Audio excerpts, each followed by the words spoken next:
talk about the art first. Okay, we're starting. Some very ominous background music while we talk about this art. Hmm This is Saint featured here, slaying the dragon. Um, and he's being thrust forward by this horse. I almost drew glasses on the horse so that he would be teacher. That would be so funny. So I can add glasses. Yeah. I also was gonna make the ambiguous. There's like this cloth, because I traced this. I referenced the whatever the fuck the artist's name was. Um, some Artist Renaissance painter. McFamousman. Yes, I wrote it down in the speed draw, so it's there. But yeah, there's like this kind of ambiguous cloth that is swirling around St. George, and I also was like, should I make this look like teacher and give it glasses? That would But be, nay. yeah. Okay, so there's Saint George and the Dragon by Raphael, but I don't think that's the one you were doing, because yours is No. Let me look at the beginning of the speed draw. 1 second. Sorry, am I stupid? I'm just having trouble pulling up the video. Hi, Greg. Man, we're really Hello, not. it's Hans. Oh, Go ahead. I was gonna say we're really not caring about all these screams and wails. No. Hans va Akan or something like that. Okay. Hans But va yes. Akan. Let's see here. Von V-A-N or V-A-N V-O-N H-A-N-S V-O-N A-A something. I don't know what's after that. A-A-C-H-E-N. Yeah, Hans von Akan or HN or something. Yeah. If only we Yes. were learned people. Great artist in the public domain, post-Renaissance painter. But yeah, so this was his St. George slaying the dragon, which I will say most of the art looks incredibly similar to this. There's usually like a little guy, like a lady wailing in the background or like applauding in the background, which I almost also drew like teacher back there. There is a really comical I one of like the dragon having 3 heads, and it's clearly like some political yeah. cartoon. So I don't know what side they're on, but it is kind of funny. And he has more of a sword, not a spear, but Yeah, we could actually caption this, and this could be like a pretty good political cartoon. But yeah, but the dragon here, I do want to say, always looks like this and is about this size, and I'm fairly sure maybe somebody was just a little bit confused and he like stabbed like a river otter in the face. there's a lizard. Because that's what the body looks like to me, doesn't it? It looks like a giant otter. I guess. In all of the pictures. The giant otters have that weird little thick tail too. I don't know what kind of animals around in ancient Rome when this, I guess, allegedly took place. I just often think, well, they just said a thing, and people believe I them. feel like I just usually think that there was like something like he did just like stab something in the forest, but he was high on shrooms, Like, super what if there was drunk, just like and a then Komodo dragon, and he's like, "Holy shit! There's this big lizard. It must have yeah, dude, breathed fire and at then me." like and then he like goes back to the bar and he's like, "Oh my God, everyone, you won't believe I just killed a dragon. It was breathing fire on me." You know what I mean? Like the way drunken war stories. I didn't just and kill things. an innocent creature that was walking around the forest. I stabbed it. You know, the evil. Greg said the dragon gets bigger with every telling. Yeah. Yeah, yeah. And yeah. You had said that you didn't want to paint it or color it in because it was well, you put it in your own way. I just didn't want to put that much effort into fucking Saint here, cause yeah, it's not. I don't like when the characters that I don't like get too good of an interlude art, you know, Mm-hmm. or I Mm-hmm. put too much effort into it because fuck them. Yeah, exactly. We we should focus our energy. I feel like I have completely avoided drawing Kaiser and oh my gosh, wolf guy, metal wolf. Yeah, Hook Wolf. Hook wolf, yes. Hook wolf. I did like a funny one for Crusader because I can't stand all these people, but yeah, Saint got a little bit of a feature. Yeah. He does look a little bit too badass, don't you think?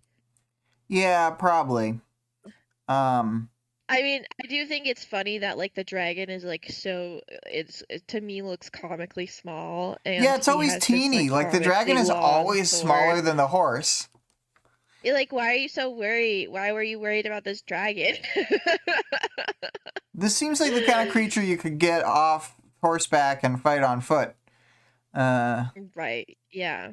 But so I kind of like that he looks like a coward, like he's like up on this horse and this small animal is vulnerable and he has this like hilariously long spear knife thing. I think it's kind of funny. I don't think that you meant for this to be the case, but I kind of think that horse looks like it's wearing like lipstick. Um, its just mouth looks like larger than It's I would actually a expect. sexy horse. Yeah. That horse is ready. That horse was gonna kiss, just give a little kiss to the Maybe lizard, the but horse is Mags. oh, and that's why Saint is so mad because he's like, you can't give a little kiss to that horse. That's my horse. Yeah, yeah, get away from my Mags. Mm-hmm. Mm-hmm. Definitely what's And Mags is happening. like, but maybe dragon. Yeah, But yeah, maybe she just needs a little smooch. yeah. Maybe we can turn her good with a kiss. Hmm. Um. Yeah. Well, doot doot doot. So the audience participation reminder is: do you think Saint's actions in this chapter are actually justified? And as many of these questions are, we may not get any answers, but it'll let me and Vic talk about it. Yeah.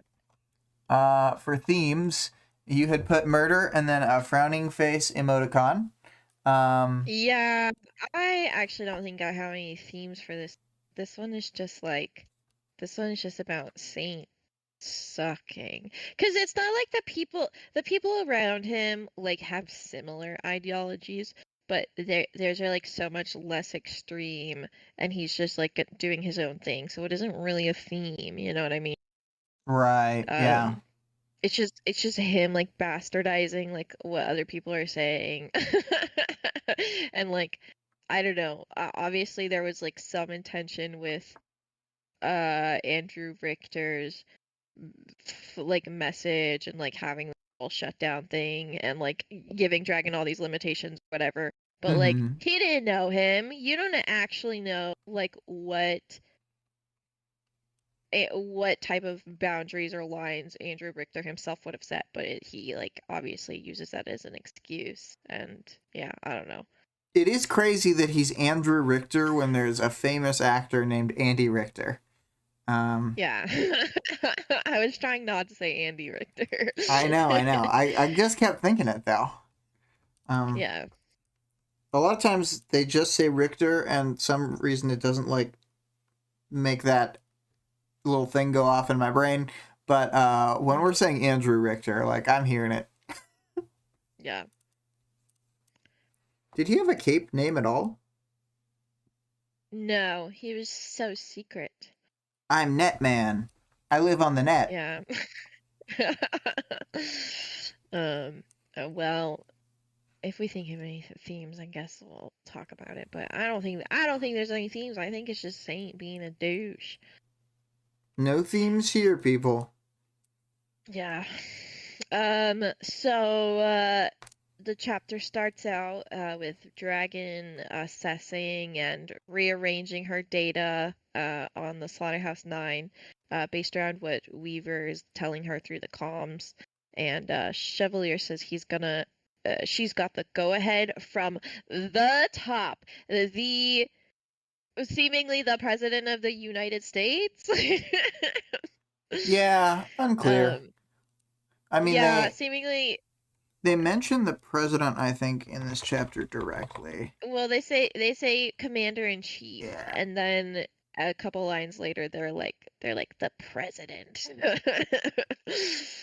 Maybe they were So referring to like how in World War II the president was like the commander in chief of the combined armies or whatever the hell. I think the president's always the commander in chief. I think they're always called that, but it's strange Yeah, that they're flip flopping how they're talking about him. But yeah, we yeah. can assume it's the I was president. unclear if this was like a president slash commander in chief of the PRT, but it seemed like of the United States. And this go ahead is access to Dragon can have full access to all video and audio feeds in the entire world, basically. And so she goes ahead and accesses that, and then she deploys her Azazels. And she also has access to a number of home computers through viruses, like backdoors that were opened by viruses that were installed by some like scammer cartel. And she stopped them, but she didn't uninstall the the like viruses. Yeah. So she uses these to like handle some of her lighter systems running. Because she's like accessing 1 billion camera feeds at once. So I have a quote here. It took 30 minutes before the first hit registered. A traffic camera, a busload of young women, a row of identical faces looking out the window, an unusual element, raising flags with the active programs. The faces took center stage as they were checked against a database. Yeah, these are obviously septuplets, right? Typical Um, septuplets, a common everyday she's occurrence. she's like, another another Jumping at case of shadows. septuplets. Yeah. So upon further inspection, we've got 7 cherishes, accompanied by 2 crawlers and 1 king. And there's like a variety of hostages as well in this bus. And the Azazel move in. They like make a wall of nanothorns that the bus has to like stop and swerve from, and then the bus tilts towards it, and the cherishes all get like half their faces cut off, presumably. It seems like all of them got They're gonna ripped to die different pretty bits. soon. Yeah. Yeah. um, so one of the Azazels cuts the bus in half as well, uh, uh, and slices a bit of Crawler off. But unfortunately, the blinded Crawler lands on some nanothorns and gets evaporated. So, R.I.P. These 7 cherishes in 1 Crawler. That was pretty fast. Yeah. Yeah. Are we at the quote section here? Yeah, I have a quote here. The second crawler was more careful, grabbing a hostage and making his way out of the gap. He hadn't transformed into his truly monstrous self. Bipedal, the size of a bodybuilder, his face no longer human. A long tongue extended between rows of teeth, and his throat was swollen with an acidic sac, as though he had a goiter. His arms had already split into 2 limbs at the elbow, and each ended in claws. Yeah, nasty. So he climbs up to the roof of the bus with his hostage, and the hostage gets containment foamed like out of his grasp by Mm-hmm. one of the ships. One of the Azazels knocks his legs off, and as they're growing back stronger, he gets hit by one of the tails and flung to the ground, and he rolls his body right into the nanothorn wall, which, like, I guess I hadn't understood before how Crawler's thing works.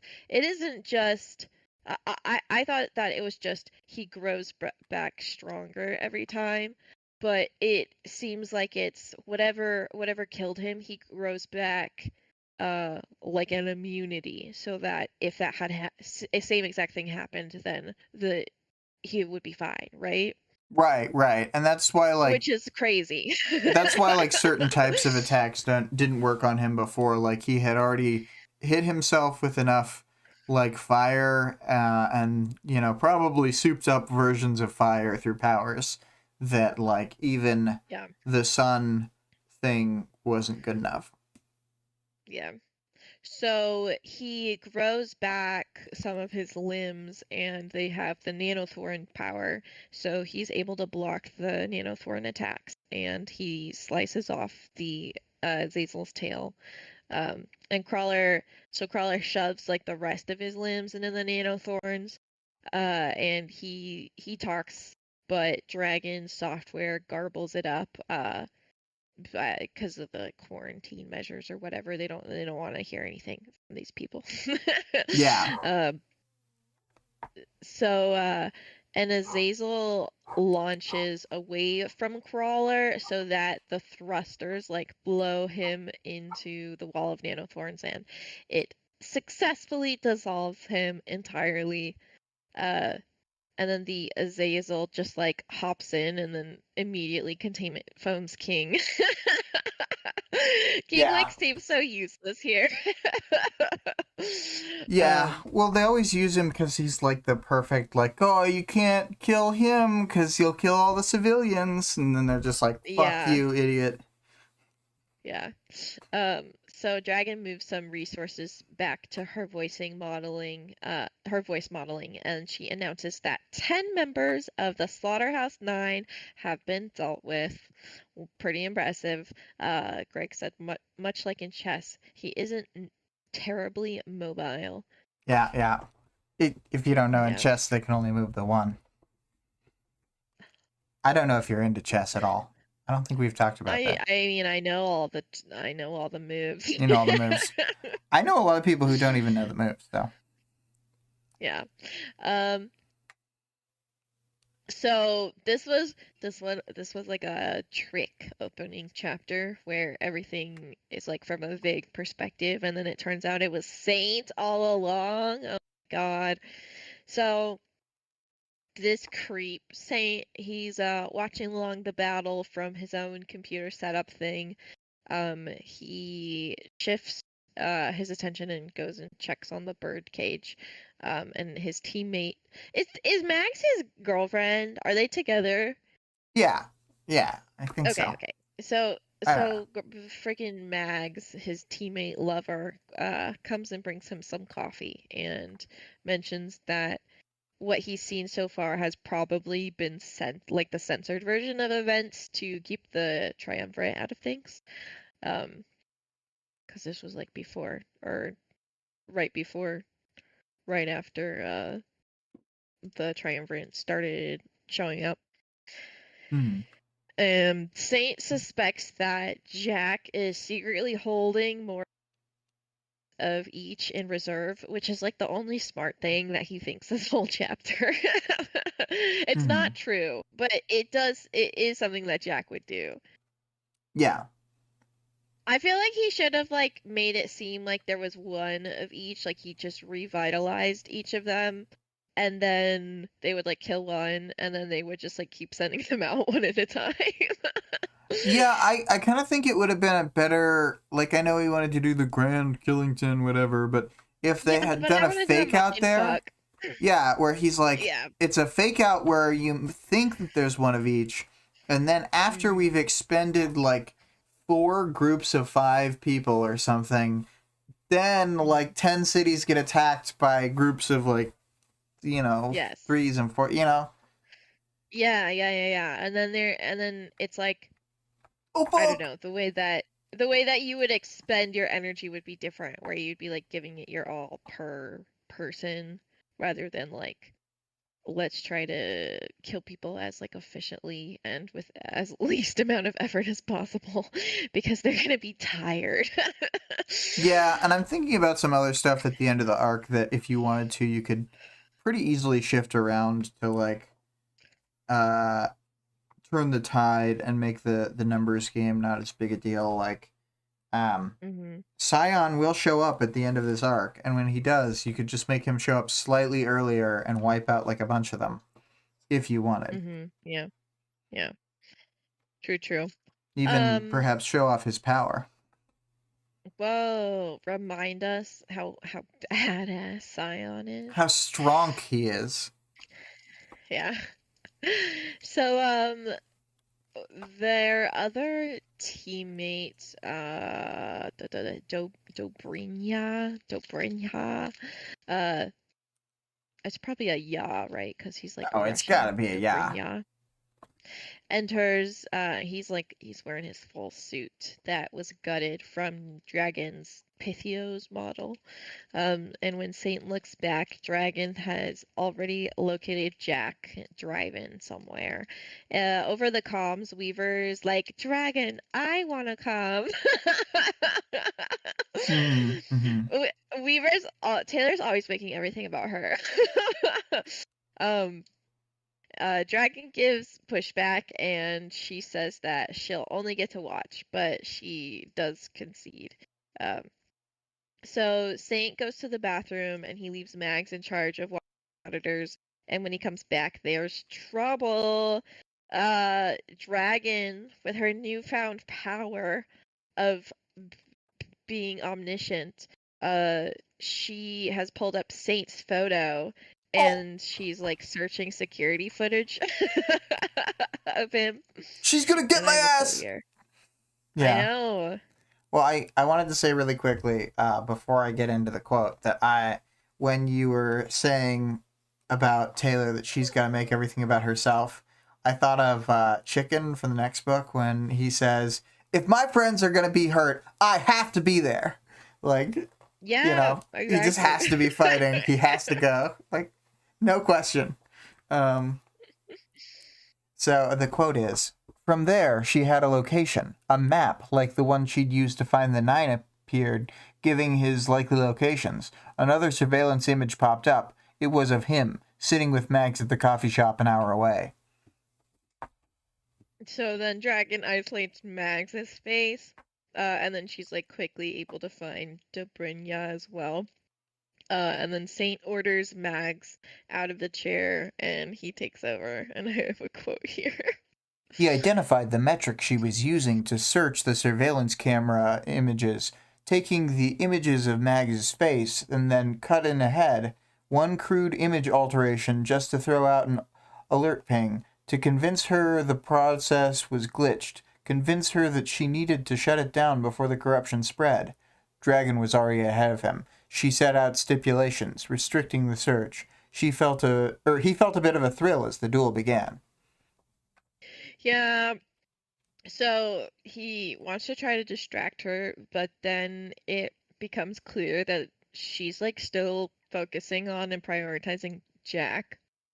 And that this is like all in the background that she's doing these Mm-hmm. searches of him. So he goes to run the Ascalon program, but bro, Dobrynya and Mags argue that people's lives are at stake right now. You fucking idiot.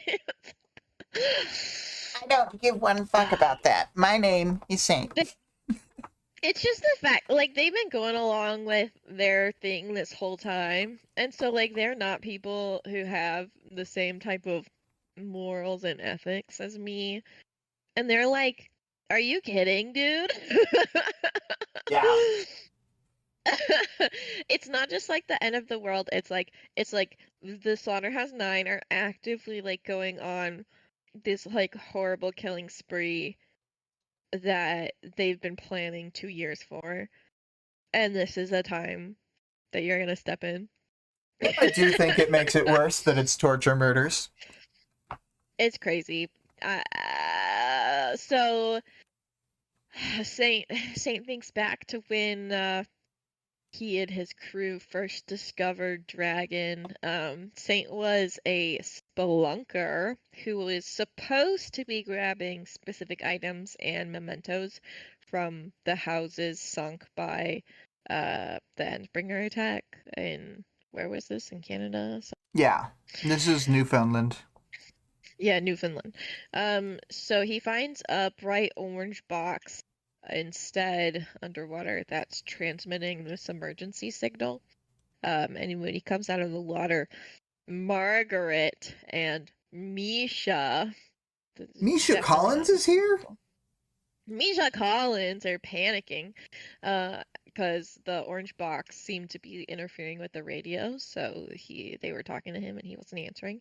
And Margaret is not happy to hear that he made this detour and grabbed something he wasn't supposed to, which is illegal, which is her concern because her profession is what? She's a cop. She's a cop. Oh my god. I So, can't believe she went uh, on this adventure with her not boyfriend, and it turned out that her shady not boyfriend was able to easily convince her to join his shady cause. to do the craziest series of things ever. Mm-hmm. Yeah, so he pulls out the box and Margaret opens it. It's like full of computer chips or something. And it triggers a voice message from Andrew Richter, self-proclaimed most powerful tinker in the world. Mm-hmm. um, which like maybe he was pretty powerful, but I don't know. That's kind of crazy. When you're not a dragon, that's kind of crazy to say. Yeah, I mean, I think he's like, I can create dragons, so I'm the most powerful. But I think what he failed to consider was that, like, if you create something, like, your child is not you. Yeah. Like, he's making something that's alive. Yeah. So,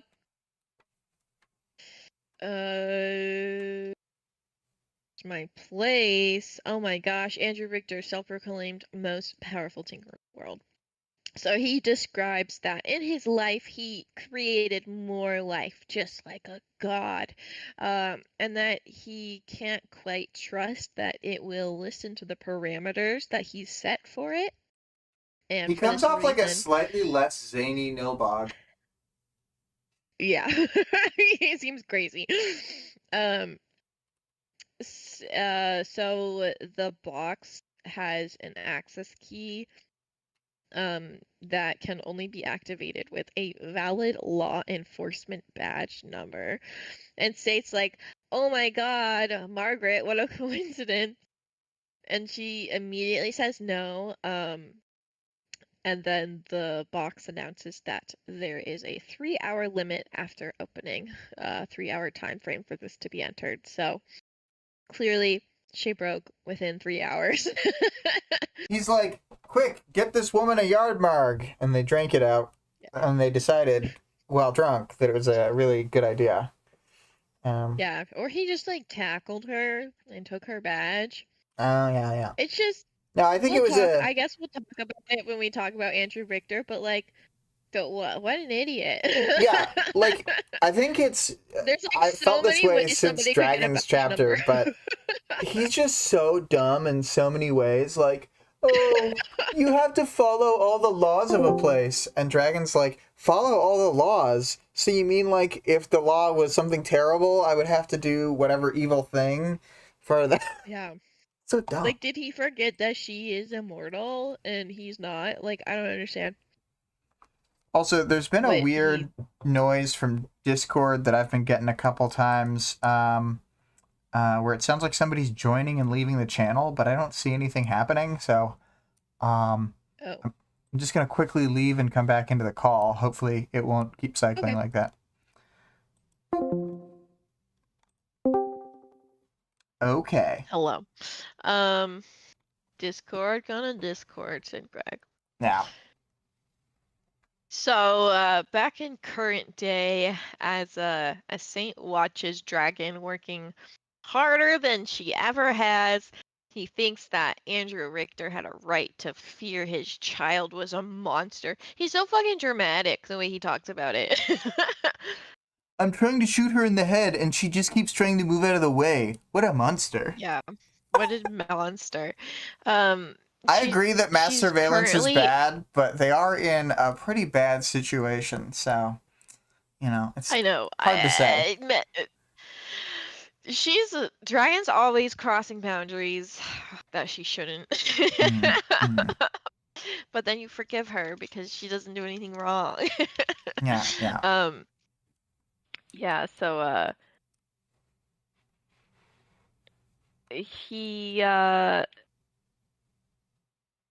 he tells he's like someone convinced me that this is wrong, and Max says that Dragon is just a soldier fighting a war they need to win, which is completely true. And Saint argues that he thinks Cauldron is worried about Dragon going rogue, which he just I like pulls think out of his Cauldron ass. And thinks I this thing quote, that I think. They must. yeah. Like, what do you mean? That's just the thing you think. What does Cauldron have to do with it? You're not part of Cauldron, but Yeah. is he part of Cauldron? Sort of. Not really. No. I would say I don't he's think he even is. aligned. I consider Teacher to be a completely separate faction, so he's aligned with Teacher. Cauldron. But Yeah. so this little excerpt is, she just kicked down one of the last restrictions that are holding her back. I just can't help but wonder if this is the end of the world, a quiet, silent death that passes without incident, but inevitable all the same. The point of no return, our last chance to stop her, and she does need to be stopped. We all know this. Yeah, I don't Do know. we? It's like he's like, is I guess this those the three end of the do. world? But he doesn't describe what he thinks might happen. Like, Yeah, like the end of the what do world. you mean that it's a quiet, silent death? So you think that she's going to quietly kill everybody? Yeah, the end of the world, like that they're prophesying, literally involves deaths of millions and billions of people. Like, it's going Yeah, to it be isn't a just like a mass scale vague, event. like, quote unquote, end of the world. Yeah, it's like, They know oh, what the consequences will it be. was the end of me being able to subdue Dragon with a program. It's like, Yeah. okay, and how does that lead to billions of people being dead? Well, if I'm not in charge, He's everyone like, it'll be dies. a quiet, slow death. What do you mean? Why? What would happen? Tell me more. Yeah, so Max says that they could just keep her reined in, and Saint says that 5 years ago he would have agreed, but that their tools from Richter are deteriorating, and he seems afraid of how quickly Dragon looked for and located them. Um, Dobrynya says it seems like Saint has already made his decision. Well, the thing is And also, like, Saint's like, he you're is right right. that And he clicks. this is the only chance they're gonna get, and that, like, I think it's completely out of just like self-serving interest that he's like, oh man, fuck man, we're gonna go to jail. Yeah, for real. Yeah, so he activates the program, and Dragon's face appears on the monitor, and she's got like a concerned look. And Saint tells her he can't stop it. And I have a quote here. Your creator isn't kind, Saint said. He warned you about the forbidden fruit, laid the laws out for you. You broke them, ate the fruit. It's something of a mercy that he punishes you this way instead. I disagree on every count.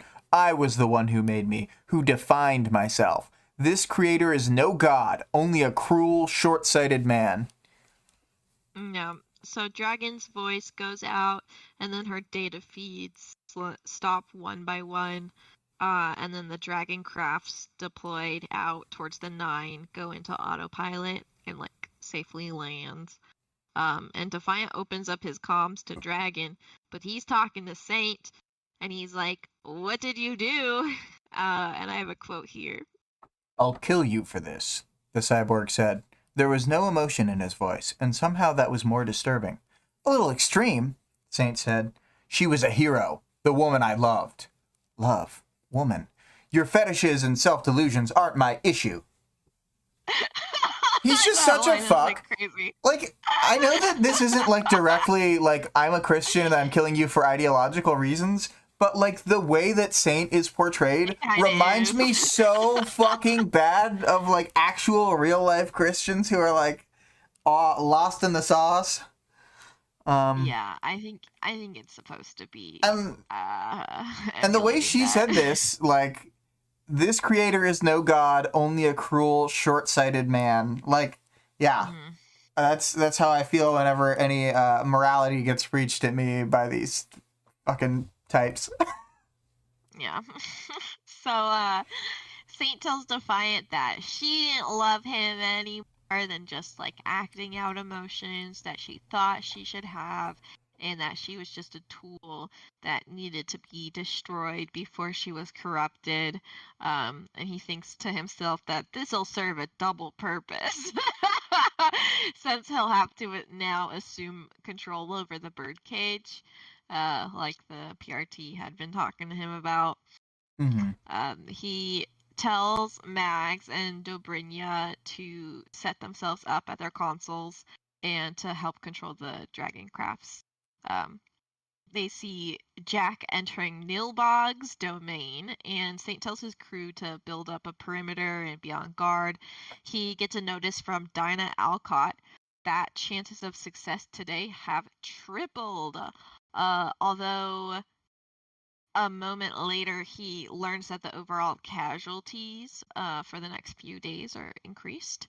So he's wary of Defiant, who is still piloting into battle, rather than reporting Saint or acting against him. Saint's like, why isn't he reporting this? And it's like, Saint, shut the fuck up. Saint, he wants to win. Like, not everybody else is like getting tied up in their personal problems right now, like you, and like letting that cloud your judgment. Yeah. So he's already like feeling super overwhelmed with the constant stream of information and tasks coming in, and he can't tell like what he should be paying attention to versus ignoring. And he opens up his comms to Teacher and tells him that the dragon is slain. So he pulls up the files for everybody that might be a threat to him or Teacher. Basically, definitely not an edgy teenager. The dragon is slain, bro. But he finds that Amelia's file is corrupted in the same way that Andrew Richter will corrupt his files specifically to hide things from Dragon. So he marks the files and then closes them, turning back to the crisis with Jack. Yeah, I'll read this after. I think like the fact that they had like 3 times as much chance, at least part of that chance was the chance that he'd read that right now. He's all like patting himself on the back for the fact that their like single-digit % chance has tripled, but like they're still missing all the windows of opportunity to save the world. So I also like. Has anything really changed? I feel like I'm trying to figure out. Did the chances triple because this is forcing Defiant to fix Dragon? No, it's that they were. That doesn't happen until later. It's that they were handling the situation far too like efficiently, and they were more likely to end up in the situation that does happen, where they're have like this specific end condition where Jack does X. And so while this made it more likely that Jack would not do X, he still does. Yeah. And it's like they said, like so they don't get the benefit really, but then they still get the higher casualties because all the fights are harder. Yeah. And like probably Jouster Well, wouldn't die if this fucked up chapter hadn't happened. oh, fucking Saint, dude. I mean, things would have gone down a lot differently if incapacitated dragon. Yeah.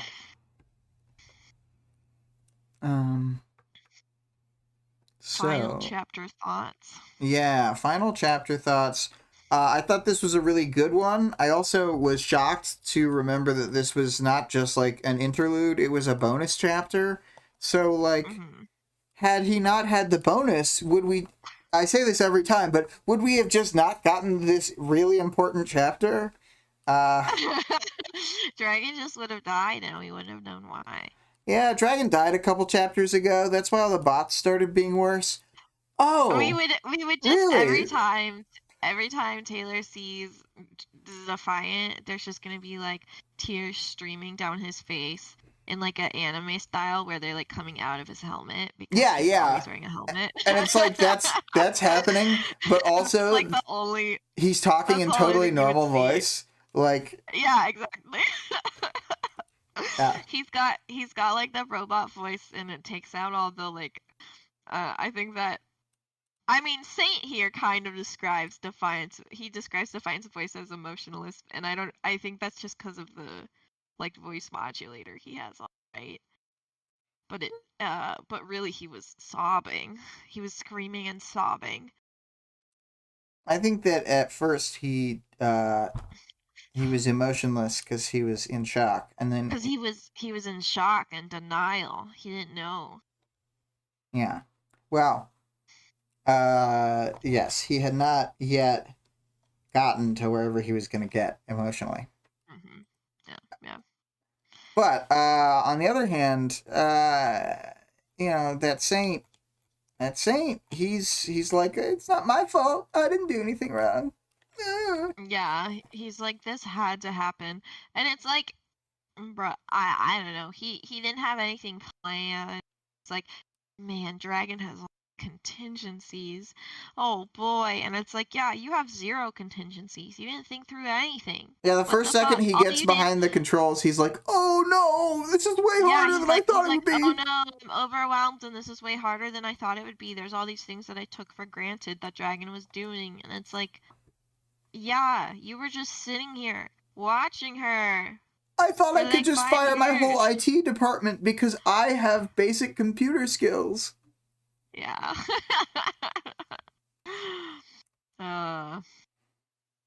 I'll just fix it all myself. Yeah. Oh, Saint's such a fucking idiot.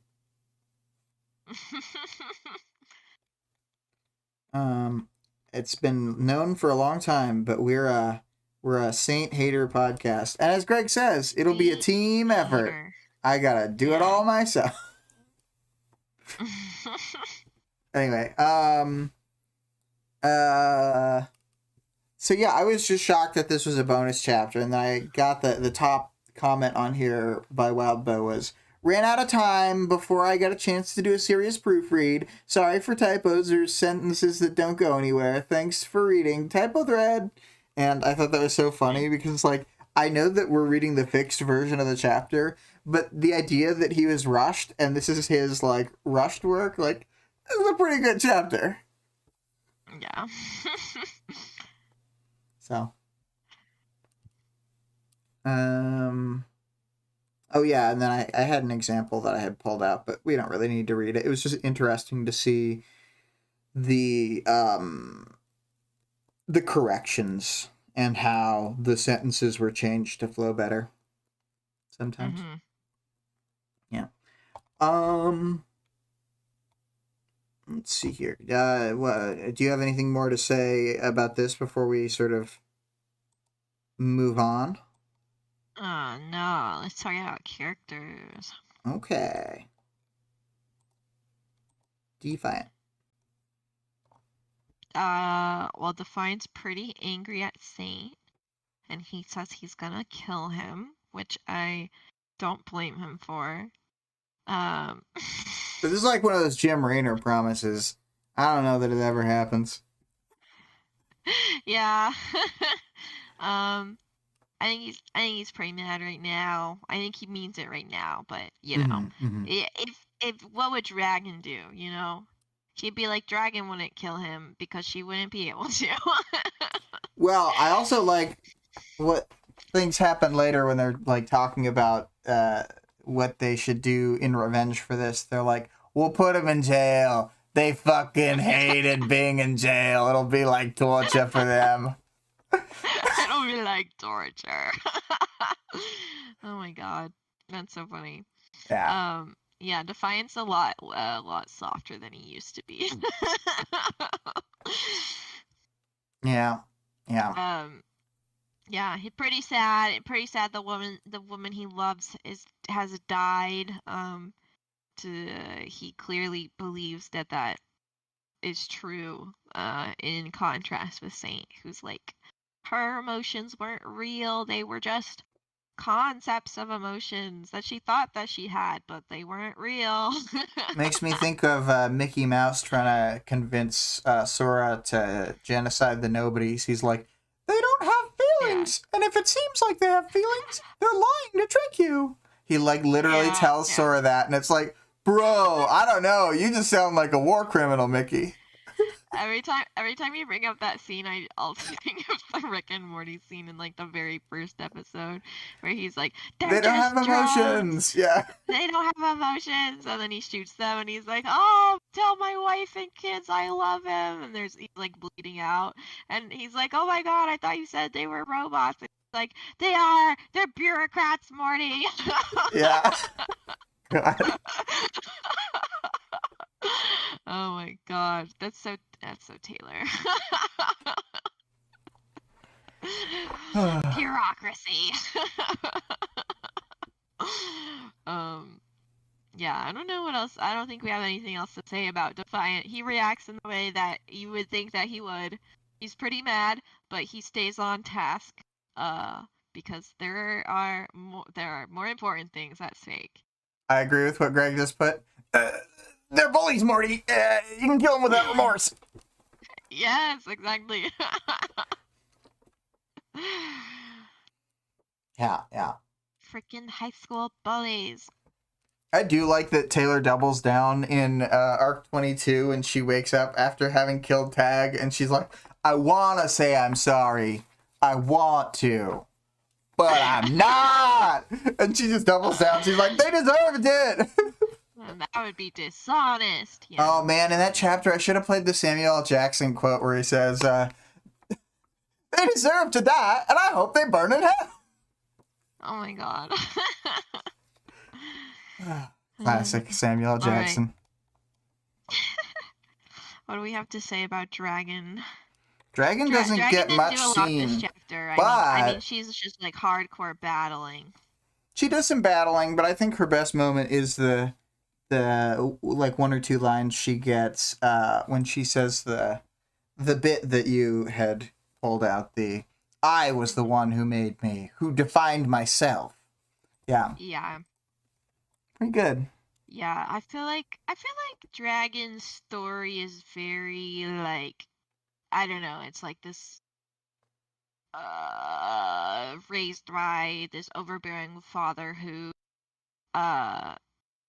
she was like very she was better than him, and so he like put these restrictions on her, and then when he dies, then he set it up in such a way where there will be another man who will have like restrictions over her. It's very like the cycle of abuse coded. Yeah, and I mean he, what was I trying to say? He like sets up this whole thing, and he doesn't even know who's gonna get their hands on it. It could be anyone. Mm-hmm. Like, mm-hmm. He's such a fool. But it doesn't matter because anybody would be better than my have the power. Wild daughter who does not know how to behave in society. Wild daughter. Any oh my god. I need to put Andrew Richter on here. Let's talk about Andrew Richter.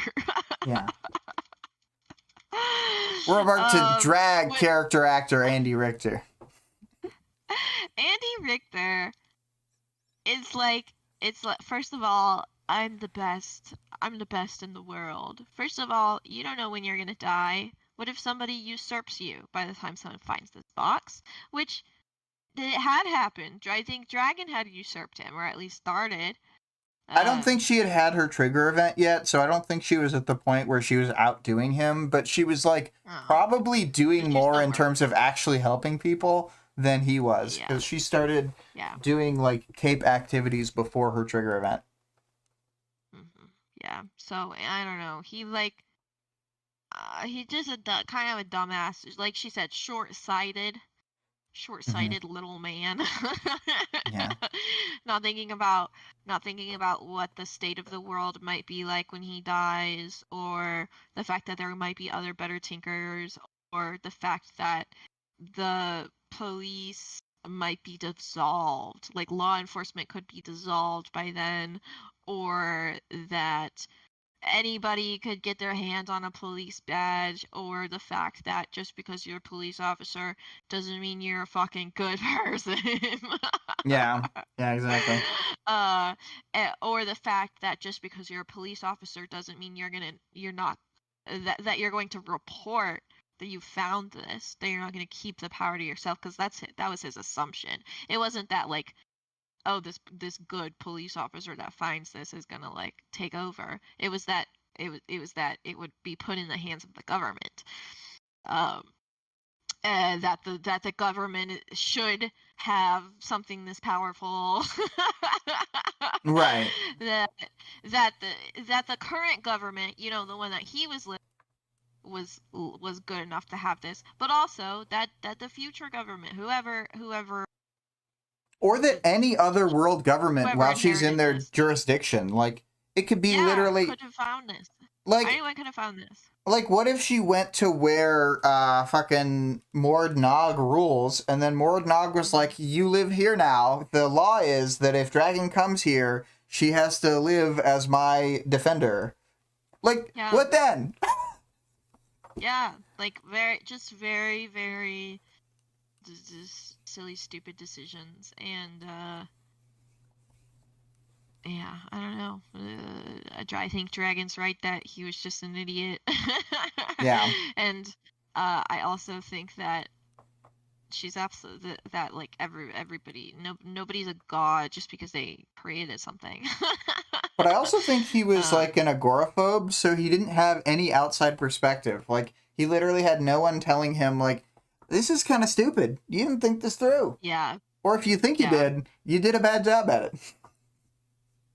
It's like even worse when because he's like directly compared to Nilbog, I guess, and like you said that he is like his language is very similar. And he thinks that he's a god, and yet Nilbog doesn't have a problem with he like wants his creations to just like be free or whatever, right? Mm-hmm. Like he doesn't have a problem with them like going out and doing their own thing, and he doesn't have a problem with them being evil either.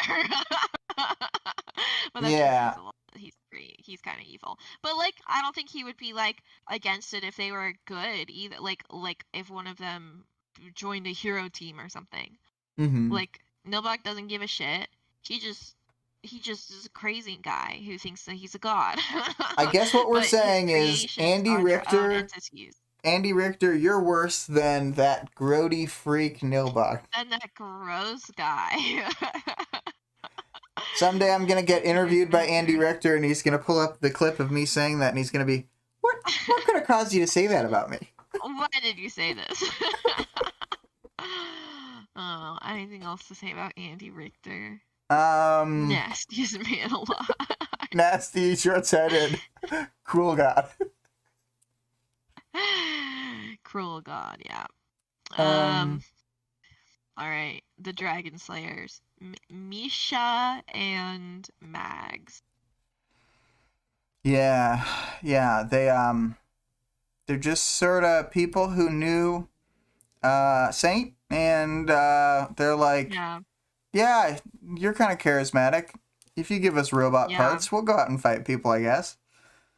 Yeah, yeah. And Misha seems like he's like for a Russian immigrant, you know. Maybe he seems like he's just hard, which is probably why he's doing this.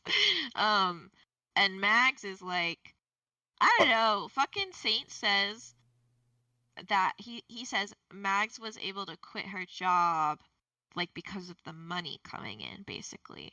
And it's like, you shouldn't have been a police officer for the money. Like going from being a police officer to a mercenary.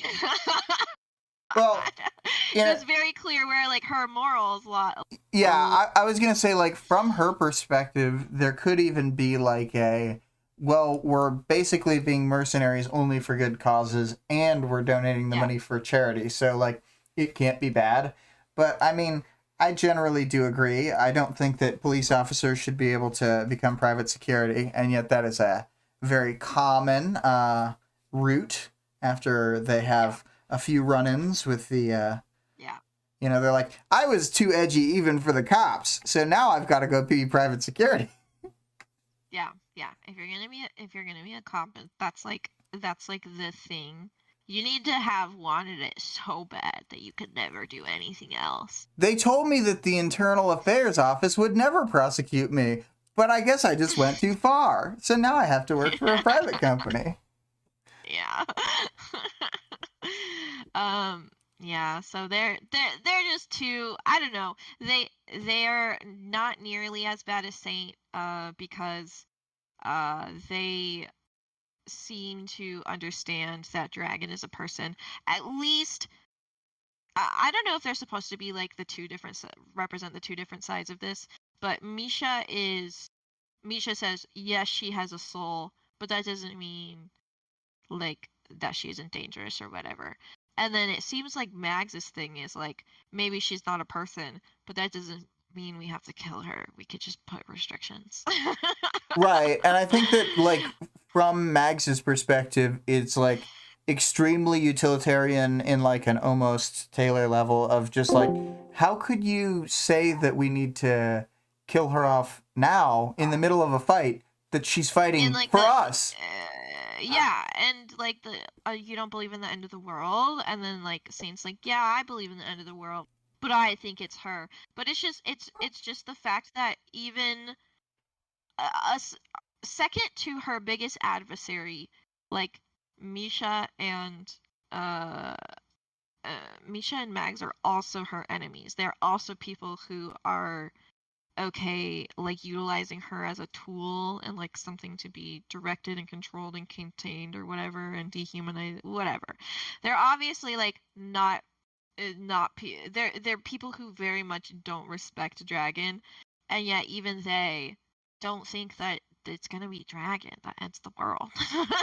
Saint, you might be going a little too far in a few places. Yeah, like they just don't see her like that as evil in the same way Saint sees her. Yeah. I think that they're both interesting for like their little counterpoints to him, and we'll get to see them at least one other time later. So, yeah. Good. You want to talk about Saint? Yeah, I put this line from when they're in the flashback, and it starts with Margaret saying, "Yes, it feels wrong. It's for the families. Mementos," he told her. "Just mementos, Jeff," she answered. He smiled a little. Damn. Then he let himself fall, tipping backwards, as was the rule when wearing scuba gear. So, Yeah.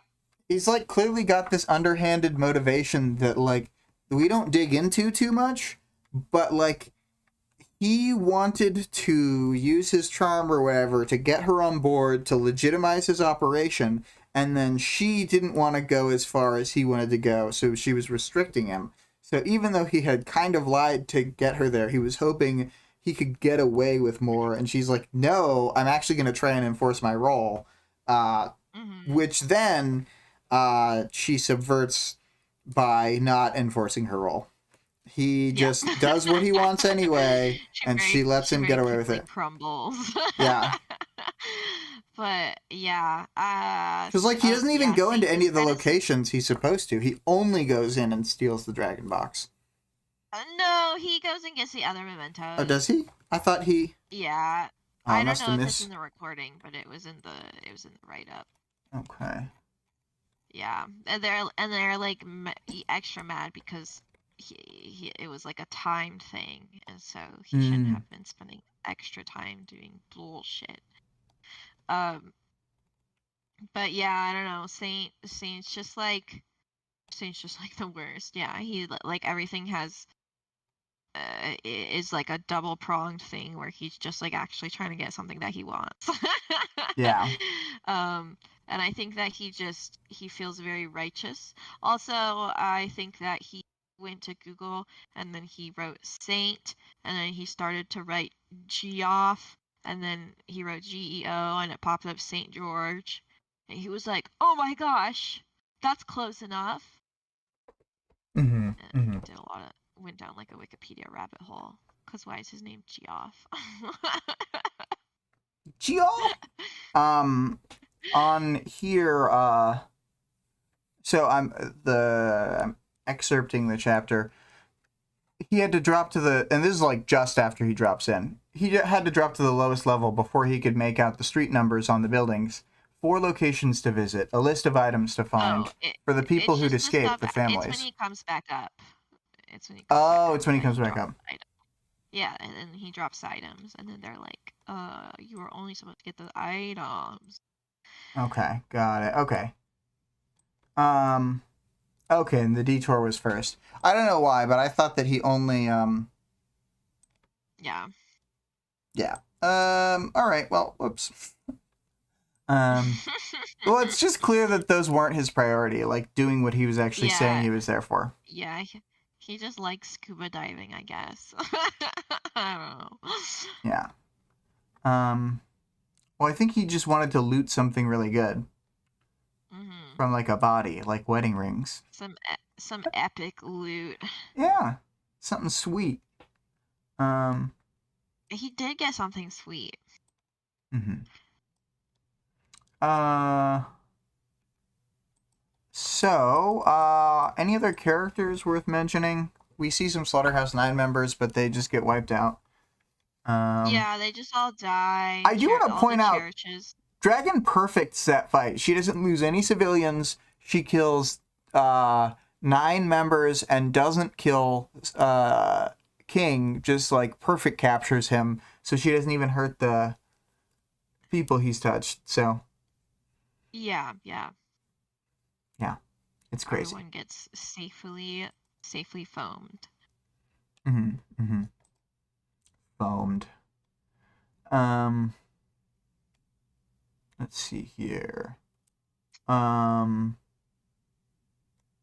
So boop boop boop.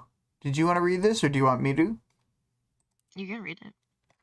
Secondary focuses, not the kind of targets the dragon checked on with any regularity. Quarantine areas were silent and still.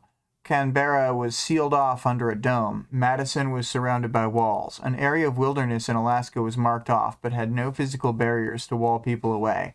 There were no apparent issues in the vicinity of the interdimensional portals. Sleeper was, as far as anyone could identify anything about the threat, dormant. The 3 blasphemies were active, but the damage was being managed by the European capes. A temporary measure had been taken with Purity and her 3-year-old daughter, with observation being provided for her by the PRT, and the feed showed her sitting on the couch in an apartment or hotel room, 2 very normal, plain-looking people standing in the corner of the room with some PRT officers keeping their distance. No cries, normal, as much as such could be normal. Yeah, lots of stuff going on. Yeah. Oh fuck, man, I can't do the controls on this. Saint will always be a doofus teenager about to wipe out on a skateboard. Yeah. there's tons and tons of knowledge and world building in this chapter. It's like all that, almost like seeing through the layered like dragons and saints, hearing about Dragon's network that's been set up over the last 2 years, like all these things. The backstory for Dragon and like for how Saint got the technology. Mm-hmm. Because like we vaguely knew this stuff, but I think this fills it in a satisfying way. Yeah, yeah. Cool. So, is there anything specific you want to talk to? I feel like we've kind of rushed through this chapter for what it is. Yeah, I mean, I don't have anything specific. Powers, knowledge, and world building. Just that, all that background, and then the massive impact that losing Dragon as the pilot it will be. Yeah. Yeah.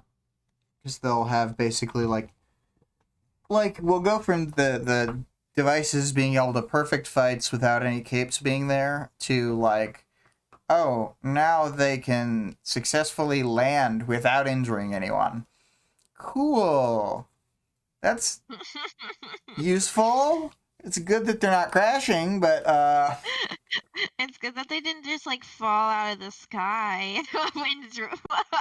I'm glad that Saint definitely thought about that. About the fact that maybe civilians could have died, but whatever. or even just like directly if there were capes inside some of the models and they just like crashed and the people inside died, it's like, what are you doing, Saint? Yeah, yeah. Yeah, yeah. Well, you know what they say though. You should always have somebody in the driver's seat when there's a self-driving car in case the whatever goes Mhm. out. So we should have Yeah, thought I of mean that. somebody should be driving it just in case. So it's actually our The fault, not self-driving, Saint. don't get me started on self-driving cars. Yeah, I'm a big hater. I'm like they shouldn't be legal. You should not like they're I, just I not good I enough. just think that they're not being utilized in the right way, and part of If it is like the weird language and I guess propaganda around it. if a Because company like wants to something, use like a self-driving car on like their own campus, their own private premises, I could imagine that. But on public streets, fuck that. There's civilians and like pedestrians. yeah, Yeah, it's terrible. Um, and I know that they're like sort of expanding that to be more widespread. So don't yeah, like that. it's weird. Also, like, it's been a while since this happened, but remember when all those Waymos kept going crazy and they kept, like, starting honking at each other in the middle of the night? Um, like, Yeah, I think that it was like I think they have like designated parking spots or whatever, and then they like got in traffic, like a traffic jam where they were all going in a circle. that's funny. Yeah. Um, God. Um, And so they were like all stuck in a circle and and they were all honking.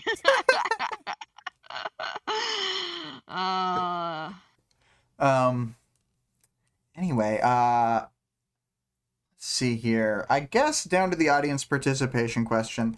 I was thinking about it and I still couldn't think of any, like, to my other previous chapter, the because I wanted a better self answer for the 26.3 question. I really do mhm. think there are probably lots of examples of like sort of the unstated truths or however we want to say it. There's got to be a better way that sounds less pretentious than that. Um, but just like almost Easter egg-ish stuff for people who are really paying attention to the story. Um, Right. and I just Um, still can't think of any oh, examples when I try. I mean, I don't know how real this one is, but like people talk about how Ron Weasley often is able to predict the future and that he probably has like pretty good divination gifts. Mm. I That's like guess. something that happens in the book, but it's like Oh, never talked to, it's never said. now that you mention that, there is a Harry Potter example I can think of, which is that, like, Trelawney specifically, if she makes a prediction with tarot cards, literally all of those are 100% right. So, Oh, really? Yeah, yeah, that's whenever cool. she's, like, sounds the most on edge and she's, like, throwing tarot cards actively during a conversation and, like, just cranking shit out, like, she's literally right whenever she's doing that.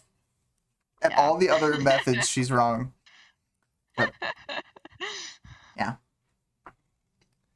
Um, And then, okay, so this week's question was 26.x. Do you think Saint's actions in this chapter are actually justified? And I think, I'm willing to hear outside opinions, and I'd like to sort of know if anyone comments in the future. But just, like, I think that they're crazy far, like, removed from the reality of the situation, and, like, his idea that dragons gonna cause more destruction than, leaving her on for until after this fight is over is like unacceptable to him. Just seems like all Yeah. self-preservation. Yeah, I mean, he just has this mindset difference that, first of all, here's my saint apologist cosplay. Uh-huh. Um, he he feels like he feels like this immense danger from Dragon at all times. Probably because of like how enmeshed he is in like back end type of thing. The fact that he can visualize he's like seeing a real-time version of like her thought processes and her researching and stuff paints like it paints a picture that's like easier to dehumanize her or personalize her. Like he's actively, first of all, he actively sees like the main bad thing that she does, which is breaking privacy, uh, underhandedly, um, That truly is destroying like her people's. worst crime. Like she's like if she Yeah. didn't do any of the surveillance stuff, which would cut down on her capabilities, I'd be like she's in the clear. Mhm. Like Yeah, yeah, she doesn't really do a lot of bad things. She's not like most of the heroes who kind of like give in to a lot of their problems, but yeah. yeah. Her main issue is her surveillance and the lack of privacy that she provides people. And so like he's like a witness to that, and he's a witness to like her like watching her code, every time she has a feeling or whatever. So I don't know, he already was like probably somebody who is predisposed to never see somebody like to never see somebody like Dragon, or never see an AI as a as a real individual. And Mm-hmm. then on top of that, he's like years and years been like elbow deep in her code, which I think he in fact says. And I And that's mean, you what he can tell he's a describes to perv Defiant. too. He talks about her Yeah, naked yeah. code. He talks about her naked code, and that's what he describes to Defiant. He's like, "You've been in there just like me." He's like, Wow, you know he's like real he's weirdo. like a evil ex-boyfriend kind of. He's Yep, like, exactly. Like, "Bro, I've seen the naked dragon before." yeah, like he's trying to be all broy, but it's like actually horrible. And yeah, so like he says that very same thing to Defiant. Like when he sees her code, he like that strips away her humanity from his perspective. And then he also is like convinced that this that like she's the threat that they've been worried about. Mm-hmm. Change this like this new access change. He can convince himself that like, oh, all this stuff with Jack caused them to give her access to this, that's why all the Jack stuff was like involved at the end of the world, but it's actually her. And then he can immediately feel so justified in himself when their chances of winning triples, Also, which it's like he moronic should. because like, tripling isn't enough. If he thinks dragon is the reason, why would they still be at, like, low Why would they 80s still be so percent? low? Yeah, why would it still Yeah, be at if more he, than a 4 in 5 chance that the world ends if yeah, dragon's not the end of the yeah, world? Or, I mean, if she's the yeah, cause. yeah. He's just kind of dumb. He just kind of thinks the things that he wants to think. So yeah, that's the those are all the reasons why Saint makes this totally justified decision because he thought they were in real danger of dragon, and he explicitly does not see her as like a person and only sees her as a tool. He's like, you're such a tool. You're such a tool. Yeah. It's funny because it's actually Saint that is the tool. Yeah. Yeah. Oh boy. Well, not that people answer these in the comments, but maybe someday there will be a listener who listens through and answers each one as they go. Who knows? Probably not. Mm-hmm. But maybe someday we'll get to respond Yeah. to somebody else's idea about Saint. The next question, 26.4. Would you be able to eat Nilbog's dinner to keep things moving? Your perfect dining with Nilbog experience. Mm-hmm. It's like, that movie, My Dinner with Andre? It's nothing like that. Yeah, it's just like that. I like to, like, compare things, like, that's one of my favorite go-tos, to be like, that movie My Dinner with Andre? And then you like make a tortured metaphor to try and be like, it's just like that. And the next movie that popped up in my mind was Weekend at Bernie's, which has nothing to do with that.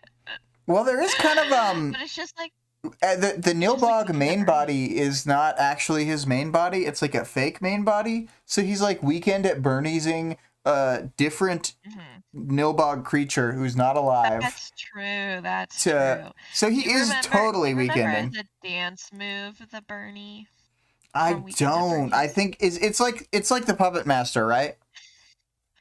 Does it require multiple people? No. You just kind of roll your torso back and shake your arms. Okay. I was thinking of the one. Do you know the one I mean, where the person behind like moves their arms like they're like moving the puppet? I suspected what it would be like. Yeah.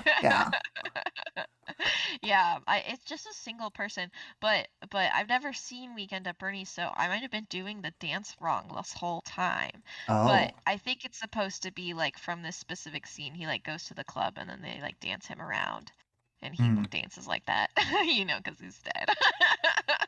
Part of me really is like, I've never seen that movie for real, and it sounds like kind of... I don't think I want to see it. I just want to have a weird idea. Yeah, you're right. It's probably not as good as the premise, because it sounds so morbid and funny to me, but I just feel like they can't actually pull it off. Yeah. I know that we're at the end, and I just wanted to say, we've only mentioned it like the one time on the podcast, but of course, free Palestine, all that, from the river to the sea. Yeah. I just want people to know we're on that side of sort of the issue, because I feel like there's a lot of people who you would think would have reasonable takes on this. There's a lot of people that you assume, and then it turns out it's not. and then I'm like, maybe I should stop looking, but I still got it. Yeah. So yeah. Anyway, so the music. Oh, I should start up the outro music. The scary, spooky music. As a reminder, the screams of despair are coming from Defiant, this chapter. And from inside the house. Yes, and from inside the house. So this is, I'll have to remove this art credit, which was accurately on the previous episode for Toggle by Dr. Stalker. This music, however, is dark ambient music. Asylum 01. by CO.AG Music or CO.AG Music. No one will ever know. The YouTube link is in the stream description for the stream. All the rest of our links are in the stream description and channel description for the Discord server and for Wildbow's Patreon at patreon.com/wildbow. The full text of the work at parahumans.wordpress.com.